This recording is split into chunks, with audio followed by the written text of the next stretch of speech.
Hey everybody, this is Dr. Michelle from Tab Talks, and we are coming to you tonight from Buffalo, New York.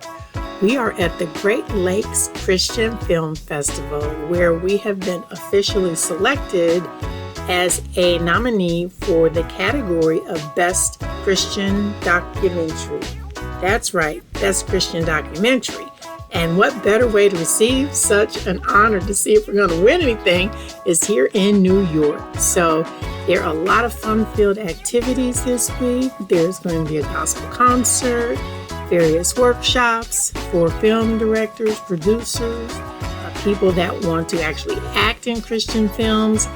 We're actually going to take a day trip to see the falls. And all of these special events and workshops are going to culminate with a red carpet event on Saturday, where we will find out from Tab Talks if we've won Best Christian Documentary, Best Direction, or both.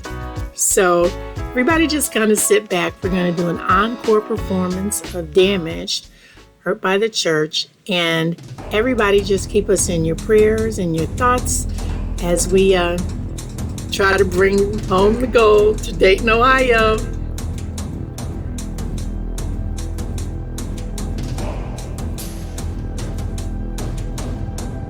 Trust is defined as the reliance on the integrity, strength, ability, and surety of a person or thing. In many of our daily interactions, we hope that people we hold in esteem or those we rely on can be trusted. We live in a world where there are sheep and there are wolves. We learned early in the Brothers Grimm story of Little Red Riding Hood, there is someone who will prey on the trusting and the vulnerable. Dr. Allama Iqbal once said, "Be careful whom you trust. Salt and sugar look the same." Perhaps we were overly optimistic when we said there was no boogeyman. Yes, my friends, the boogeyman is real. But the boogeyman doesn't look the way we would expect a boogeyman to look. Between 1983 and 1987, an average of 1 case per week of past or present sexual abuse by a priest was reported nationwide. But this story isn't just about priests.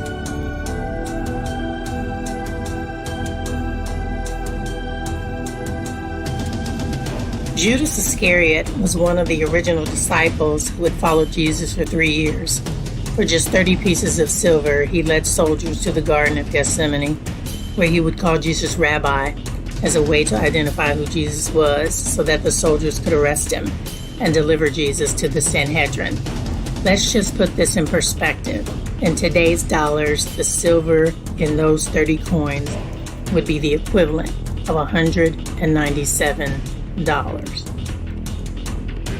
Beulah George Tan operated the Tennessee Children's Home, where she ran a black market child trafficking operation, calling the business an adoption agency. She is believed to have stolen approximately 5,000 children who were homeless, poor, and in hospitals, profiting millions of dollars. At least 19 of those children were killed because of abuse and neglect. Many of those children were sold to rich clients. One such A-list client was actress Joan Crawford, who purchased her twin daughters from this agency. In 1966, William O'Neill chose to become an FBI informant to infiltrate the Chicago-based Black Panthers. It was discovered that O'Neill drew a floor plan for the Black Panther leader Fred Hampton's apartment and gave it to the FBI. And in the early morning hours of that morning, the FBI raided Hampton's apartment, killing Black Panther leaders Mark Clark and Fred Hampton.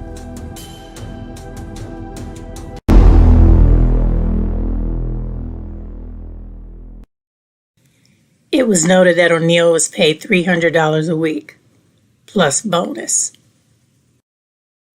Bernie Madoff, master of the Ponzi scheme, is credited with stealing the wealth of investors to the tune of $64 billion. One of his investors lost $500 million. While Madoff received a 150-year prison sentence, the federal government was only able to recover $14 billion. It was reported that he had defrauded 137,000 people in 136 countries over a period of 4 decades.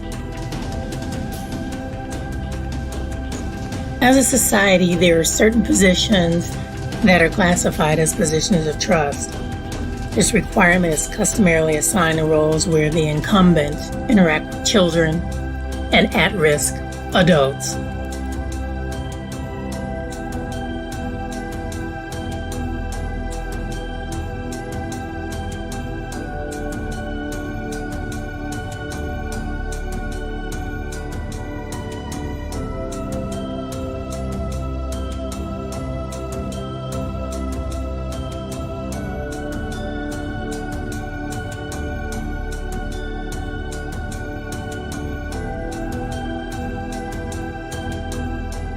Hi, everyone. This is Dr. Michelle, and I want to welcome you to another segment of Tabernacle Talks. And our guest on today's segment is Elder Trinae Pruitt. Welcome, Trinae, to Tabernacle Talks.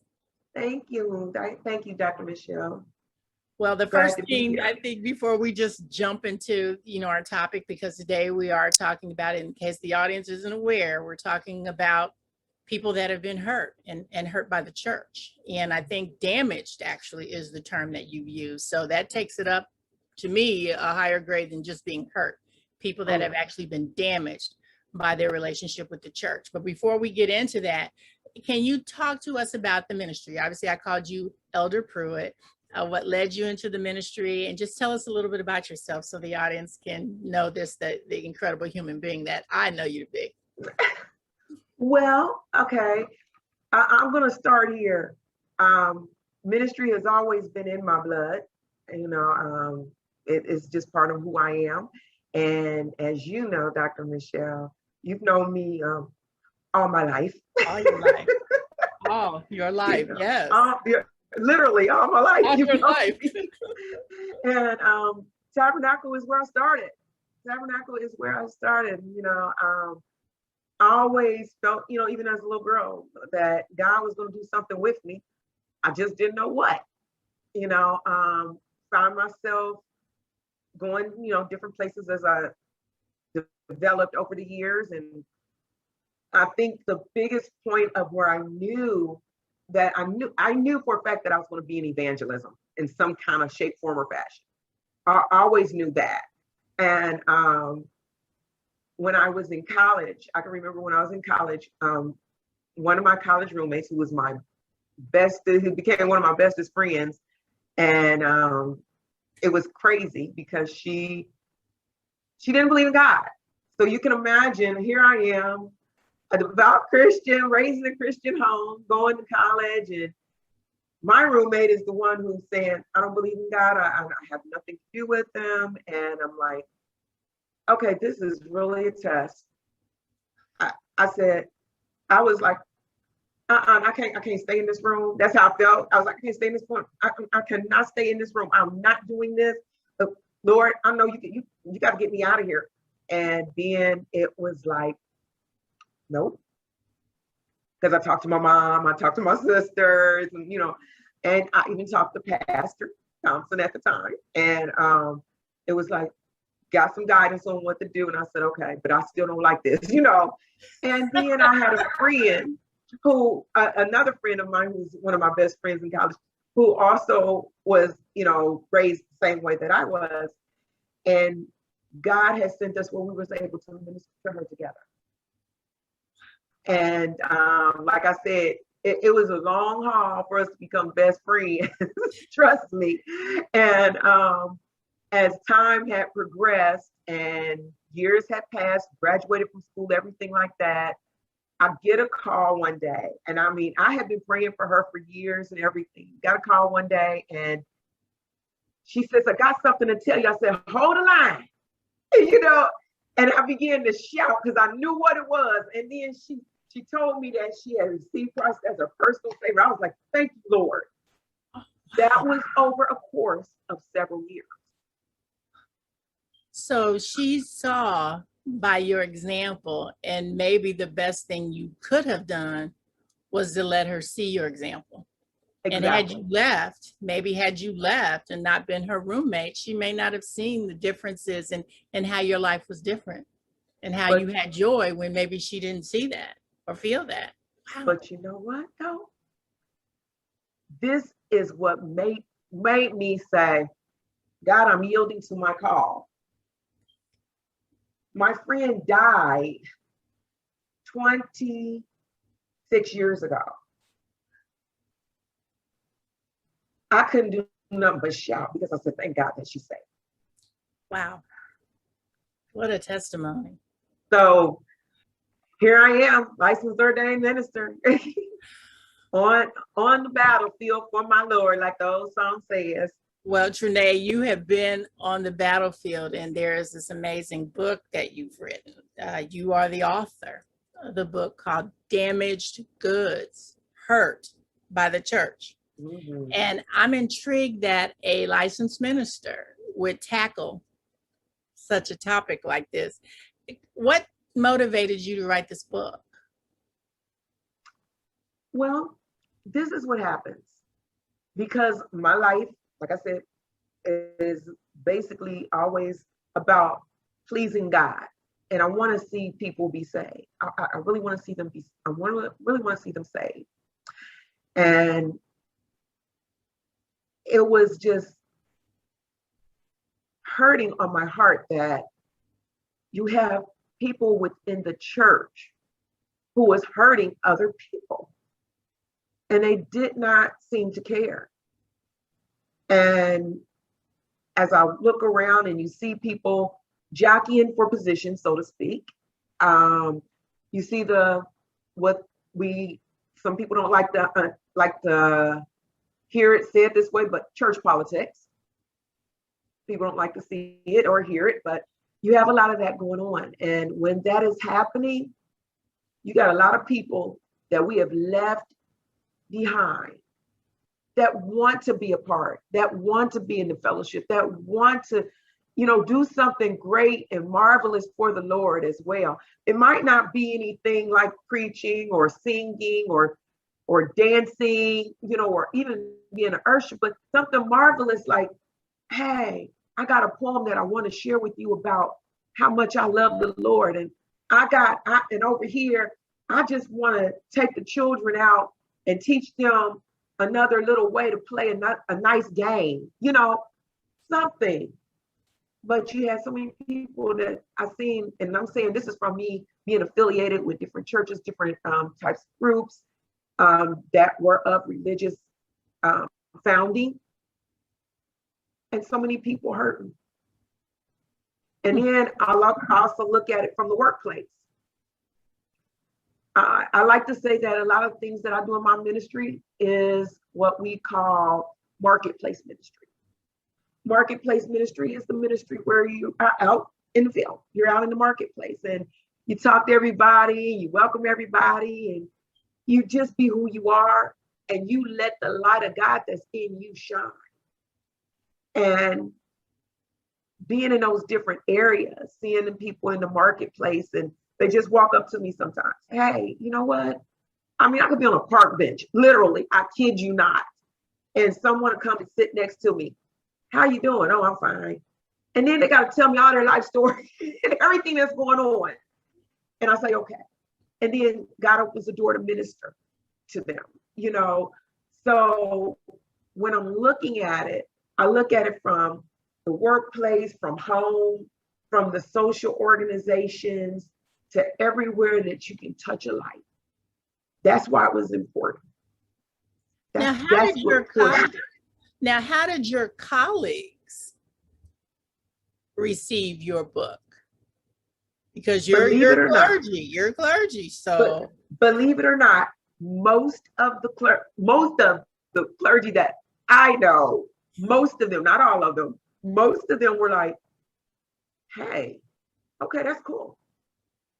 Because a person who was my former pastor wrote the foreword to my book. Okay. And he was like, this is just awesome. So the thing is, you'll say, what can we do to help people? What can we do to help them? And what do? We do what Jesus did. We meet them at their point of need. Now, when a person hears damaged by the church, I'm sure their first thing they probably thought about is, oh, they're going to talk about the scandal in the Catholic Church. What say you to that? That's not what my book was about. It's not. I'm literally talking about damaged goods, and the damaged goods are the people of God. That's what the damaged goods are. With that being said, I'm saying it in terms of the universal church, not the Catholic Church, not the Baptist Church, not the Apostolic Church, not the Unitarian Church, but the universal church. The church.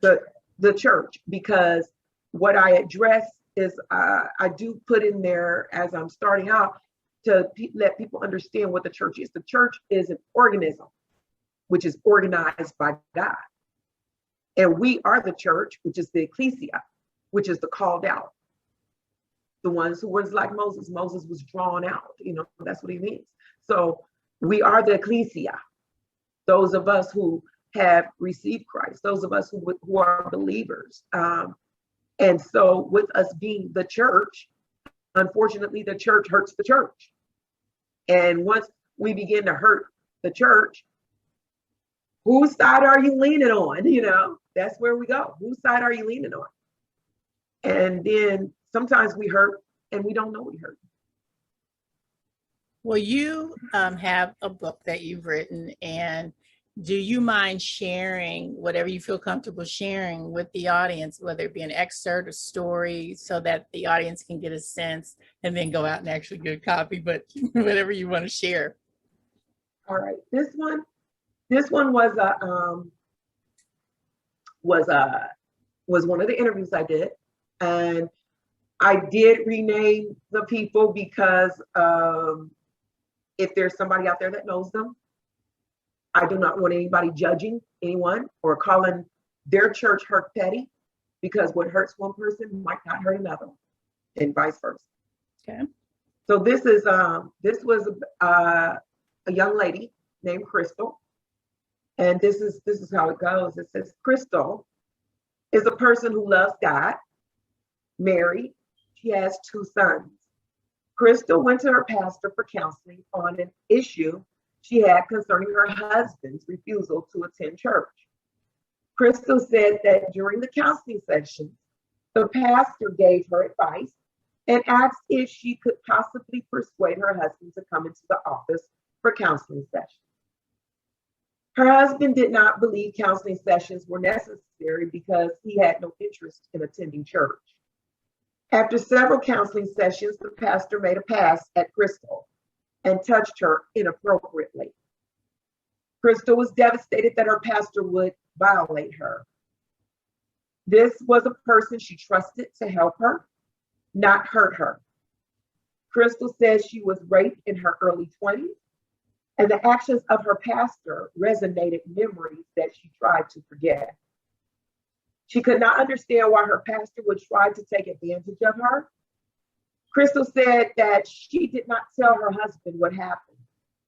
Since the incident, she has not attended church on a regular basis. And Crystal still believes there are some good pastors out there who have had a true heart for the people. What Crystal advises is this. She says, keep on loving God, believing God, and getting to know God. Don't let anybody or anything stop you from having a relationship with God. Know that everyone has some kind of issue, including the pastors. Wow. Wow. You have several stories in your book about people who have been hurt, interacting with people they trust. And in this case, these are people in the church. Why did you think this story was important to write? As far as just giving, I think, informing the public that there are people of trust, not just in churches, but in our school systems. We see it with our elected officials. We see it with our police department, people that are in positions that are supposed to help us, our physicians. When we look at the issue that happened with all the gymnasts in Michigan, there are just so many countless stories of people that have been put in positions of trust and they abuse that. And I do think it's important to tell those stories. Why did you specifically think the stories about the church were important? First of all, it's not the Catholic Church, but other denominations experience the same thing. Why did you think that was important to write? Once again, for me, it's all about saving souls.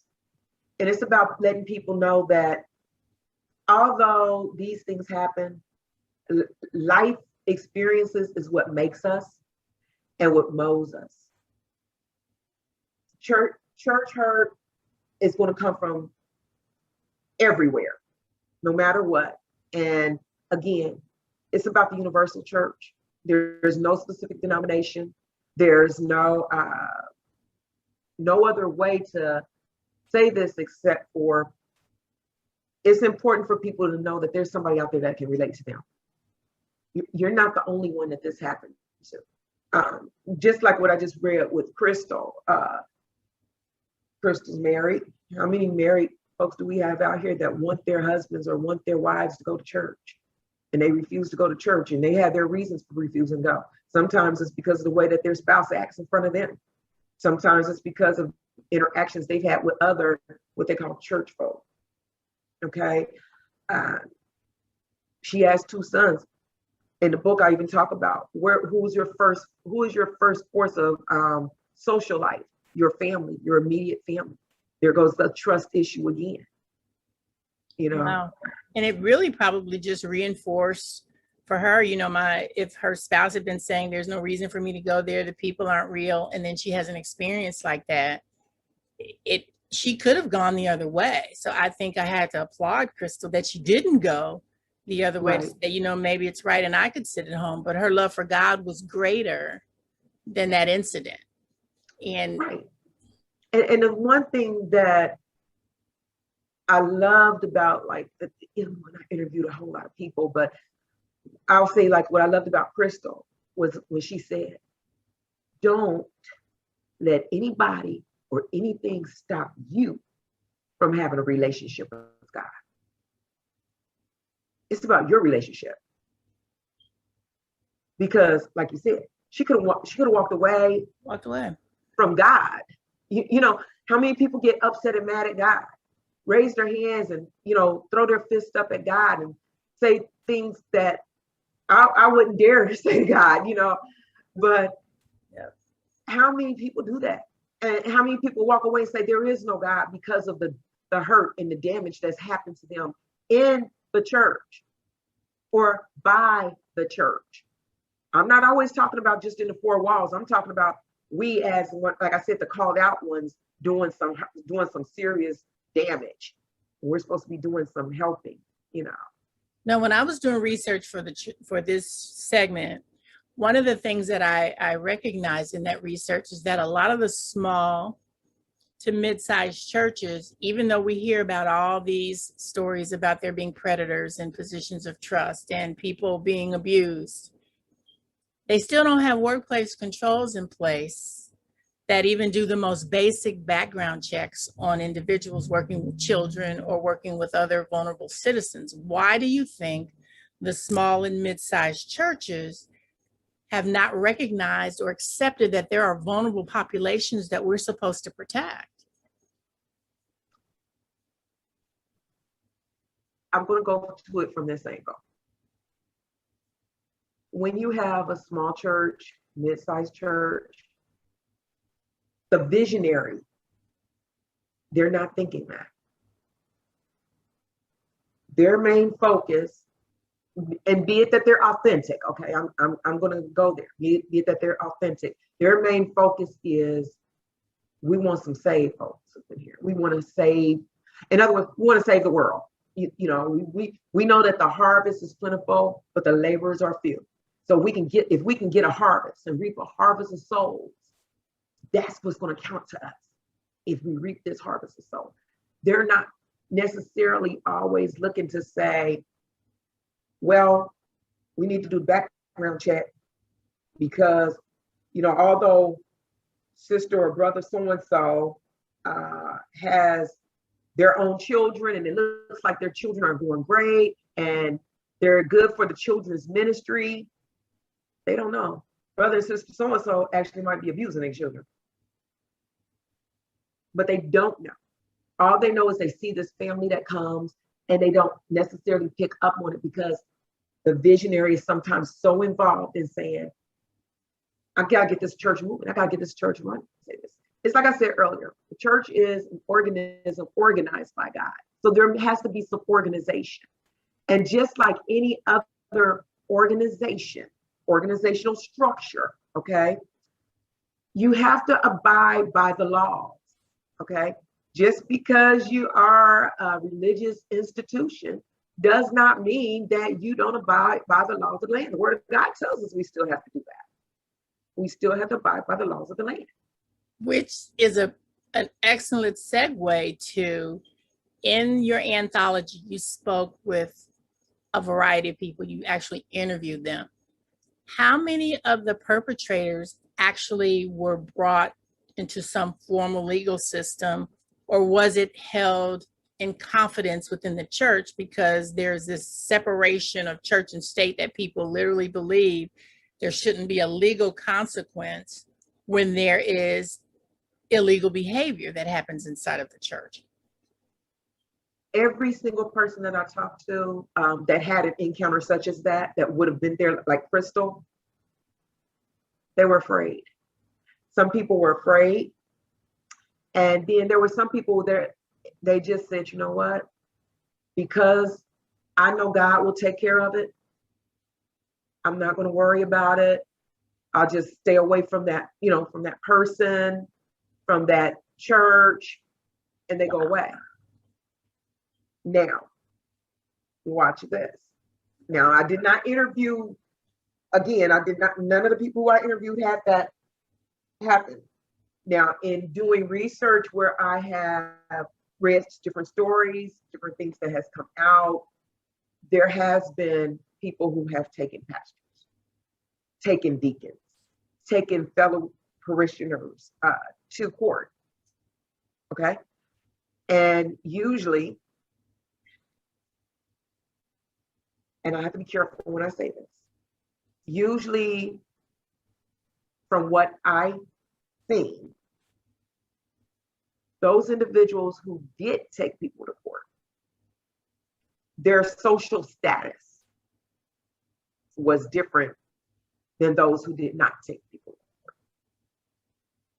If you understand what I'm saying. Go into that deeper, because what I hear you say is that post the complaint, people that maybe had more resources felt more comfortable pursuing action, or either there was a consequence and they lost. I'm not sure. Did they lose social standing and status after going into a courtroom? See, that I cannot identify to say that they did or did not. Because I didn't go that deep into seeing whether they were, excommunicated or whether they stayed. I'm trying to think while we're talking if there was anything that I can think of where there was any cases like that. And right now, off the top of my head, I cannot. Because it was interesting when I was doing research for this segment, one of the authors talked about there were just certain patterns of behavior that they saw in some of the Catholic scandals. And initially it was, a person or family would bring a complaint.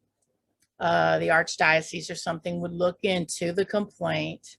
They'd kind of sit down with the family and say, well, you really don't want this to be a bigger deal, because they didn't want their children exposed. So they would give the priest retraining or whatever, psychological counseling, and then they would return him to that church or another church. Correct. Once they started seeing that was just the pattern of how they were doing that and the abuse didn't stop, they ramped it up a little more and said, okay, we're going to make sure that the punishment, at least the family feels that their punishment is greater. But then they got into this whole era of making people sign non-disclosure agreements, Right. so that there was a legal consequence or a financial consequence to them and paying them, so that again, things didn't go into the court system. And so I think because people hear and see that I'm going to be shamed or I'm going to be humiliated, and people really talked about people, their church members got angry with them. Fellow parishioners were angry with them, like, why would you bring this shame upon our congregation instead of protecting the children? It was just very odd to me that people reacted the way that they did. Well, this is one of the things that we don't always look at.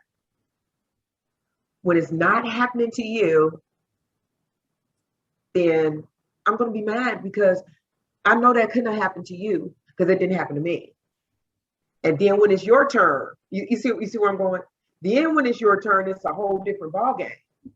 Oh, different ballgame. Mm-hmm. I always give my guests the last word. What do you think is important for anybody in the audience, if they're sitting there and they're watching this now and they're thinking, wow, something like this really inappropriate did happen to me, and I'm suffering in silence with this because this is still happening to me? What would you tell them? Okay, let me say this. Number one, if there's anybody who has been a recipient of such behavior, I will say that you need to really talk to somebody. Because, like, as you know, you cannot always go through it alone.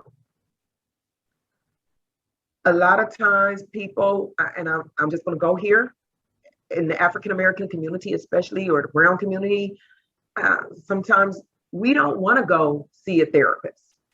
We don't want to go to see, because we say, well, that's why we have the church. That's why we go to the pastor. That's why we go to the, to the mothers. That's why we, sometimes you need a licensed professional.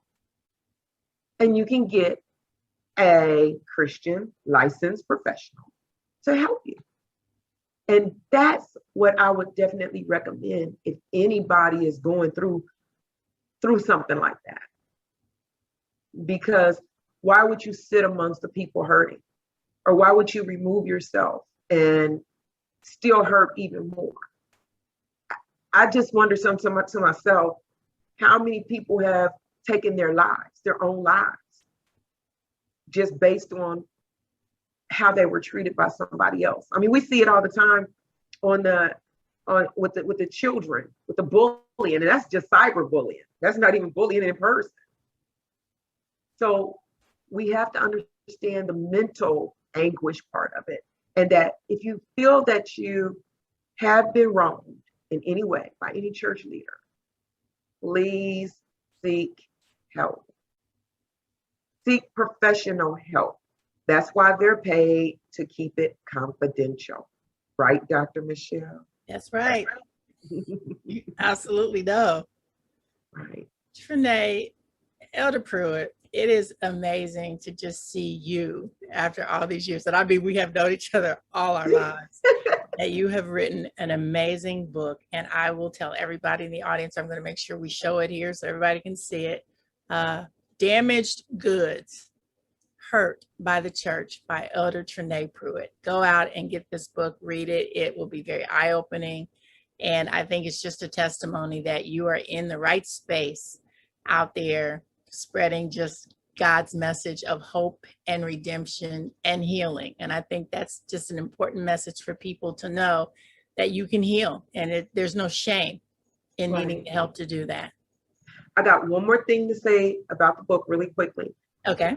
There, at the end of each chapter, there's self-evaluations. Yes. Yeah, I'm glad you brought that word up. Yes. Did you hurt, or did you do the hurting? You're right. Because I think some of our abusers will pick up this book and realize maybe they're the hurt.